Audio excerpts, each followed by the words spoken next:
Well, here we go. Round two. I've been having some difficulty trying to figure out exactly what I wanted to do with this, what aspect of my life I wanted to show you next. And initially, I wanted to try to showcase my music, but there's just really not at least I'm not familiar with a great way to do that through this format. I'd like to, with the streaming and the PC recording, I think I would record some videos, same format as a stream, just working on stuff. But I don't really want to make like an instructional tutorial type channel to go with that. So we're gonna figure that out next. I use my music in these videos though, and if you watch my stream, I'm often playing that music there as well. Same thing with the 2D art, you know. That's not something that I can easily. I wouldn't use this camera to record that. I would just do it all off of the PC, and a little more fitting for streaming, I think. Or if I was gonna do YouTube videos, do a like a time lapse, something along those lines, or at least like those speed drawings. That shit's cool. So, as I struggled to figure this stuff out, I went on a couple adventures to a market in Cleveland. I got some cool footage there, but it just wasn't right. It just wasn't right. Although my dad was being funny as fuck the whole time, it did not suit. It just wasn't that exciting. It wasn't that exciting. A couple of dudes going to buy some fish and some beef and cheese and stuff like that in a crowded market. And the audio was terrible. Audio was absolutely awful. But I had ways around that I had planned for. So that is what it is. And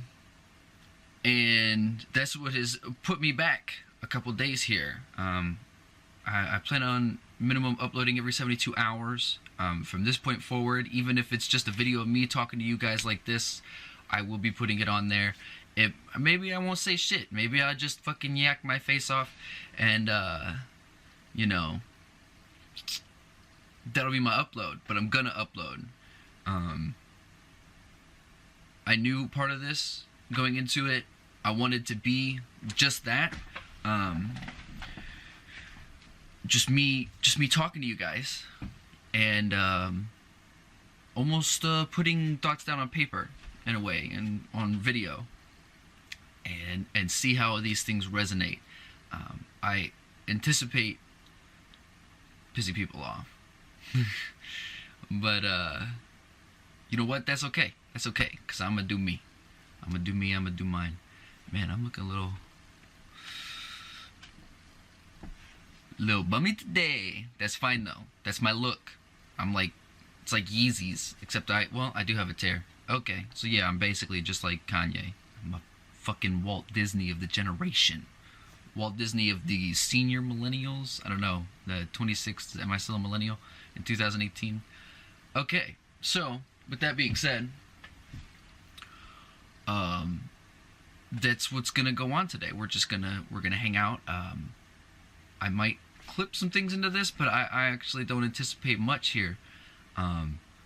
It's been an interesting transition into doing this, thinking about all the places I could take my camera, learning places I can't record, things like that, and just the pure frustration that is video editing software. Whole nother video. But it's a whole new way of living that I'm excited about. This will be very interesting. And after putting the last one up, I got positive reviews from a few select friends that I asked to watch it, and mostly it was because everybody at Giannino's is a clown, and that's entertaining. It is a very cool place to work. I'd like to take their critiques and apply them here. Yeah. I don't know how much of this I'm gonna cut, edit.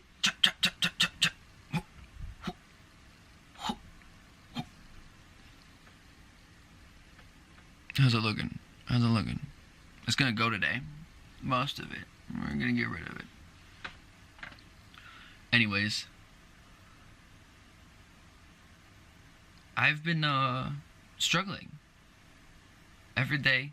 You know, my everyday struggle. Shout out to DJ Academics, I guess. Has been to justify what I think or try to justify the way that I'm thinking about things. I find myself, and if you find yourself in this situation, hopefully this helps. In situations where I'm surrounded by people who are only aware of themselves. And to me, that's a little unfortunate. And some people might say that's a positive thing. You know, that could be a positive thing because, you know, they work on themselves, they improve themselves, they get to, you know, focus on your number one and your A1. And that's great. That's great. You should definitely do that. That's a vital aspect to being a human being in society at all. But the downfall of this thinking and the negative aspect of that is that you're only aware of yourself. You know, you don't have to do something for someone or disservice yourself to be aware of your surroundings. And then spatial awareness is an aspect of this, but that's not what I'm referencing. What I'm referencing is be aware of what you're imposing upon other people in your own existence. And think about the context of someone else's life. Because like I said in the last video, everybody is a version of you. It's you living your life through a different program and a different scripted role. And I'll visit that a lot. And if you're unaware of that, you're unaware of other people, you can't even smell your own shit. 100% fucking A, you cannot smell your own shit, dog. Because you're impervious to it. That's how you get that feedback, that reaction. There's someone that I know that was very sweet to me. She was very sweet to me. And it seems genuine and it feels genuine. She's just a very nice person. But you can tell that it's a self-service thing. If this person did not have insecurities, if this person was confident and believed in themselves entirely, I think that would go away while remaining a very kind person. And that's just not a good way for her to live, because the positivity that she does have is supplemented by someone else or something else. If you can be confident, but only after receiving praise or validation from someone that, outside of your personal self, be it like you need, maybe if you're a girl, you need it from boys. If you're a guy, you need it from girls. With girls, it's the whole daddy issue joke, right? Like they try to supplement the exception, the being accepted and being good enough. They try to supplement that with some guy, and that's why they get all not acceptable for YouTube. And with dudes, that's why you end up with dudes who, peak really high when they have a girlfriend. And I've been that guy a large portion of my life. You can ask my friends that for a good portion of my life defined me. And that type of person, sorry about that. That type of person only succeeds to that level when they have that person there, because they don't buy their own. They don't love themselves. They don't have love for themselves, so they need it from someone else. And the second that goes away, the whole world falls apart, and that's why that's why people like that go to such dramatic extreme measures. Like, you think they're crazy, it's like, yeah, they're crazy, we're all fucking crazy, but that person is grasping for air. They're trying to hold on to the life preserver. They don't want to be Jack in the fucking water and letting Rose go. They want to live too. And if your whole mind is based around that train of thought and thinking, and you can't feel good unless there's someone there to make you feel good, you can't make yourself feel good. Same problem with addicts. You will do anything. Like, you think about the lengths people go to keep like really high-end jobs, like 7-8 figured salary jobs that are just crazy.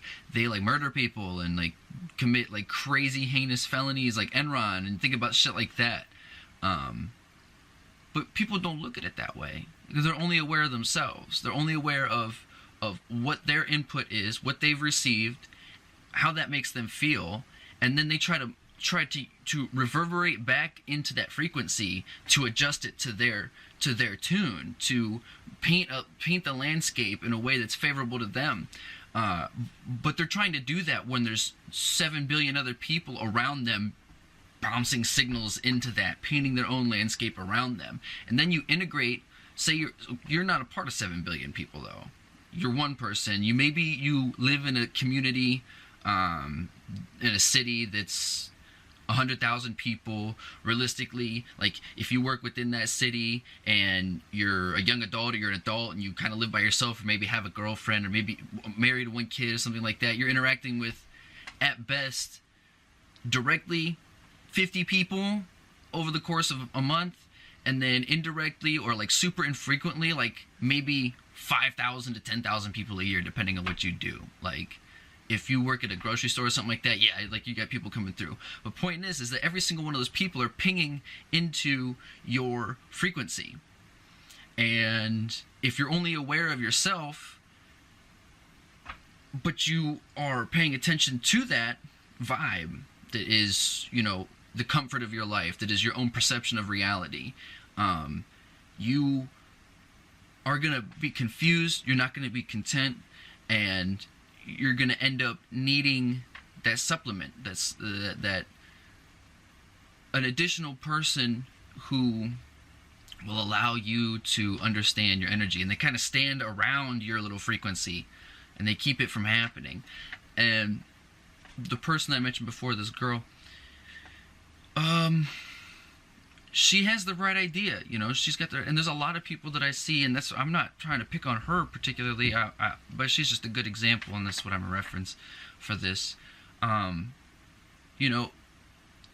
That's, she has the right idea. She knows, and she'll talk like she knows what's right, and it's there. That's why I say it's genuine, but is constantly confused and struggling with what could possibly make it better, and feels like her efforts are maybe somewhat fruitless.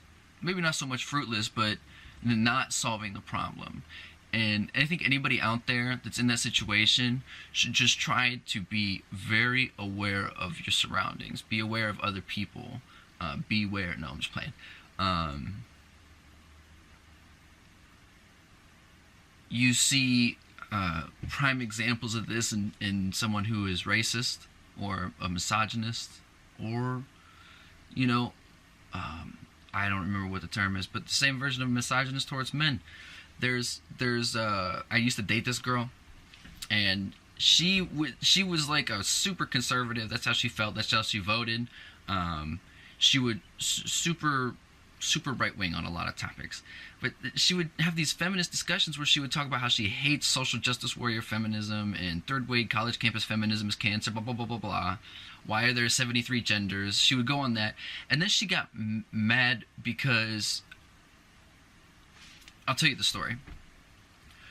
She was convinced that someone that she worked with was getting paid $1 more than she was when they got hired at the same time, doing the same job and working the same hours. And she was convinced because it was a guy. And in reality, he also worked third shift, and only after 11 o'clock, this is a law in Ohio, I believe. I know I experienced this when I worked at Toys R Us. If you work after 11 o'clock, you get $1 an hour more after 11 o'clock. So any other time that she was working or he was working, it was the same. It was the same pay. But when he would, because it's a third shift thing, like, and because he would come in at like say 10 p.m.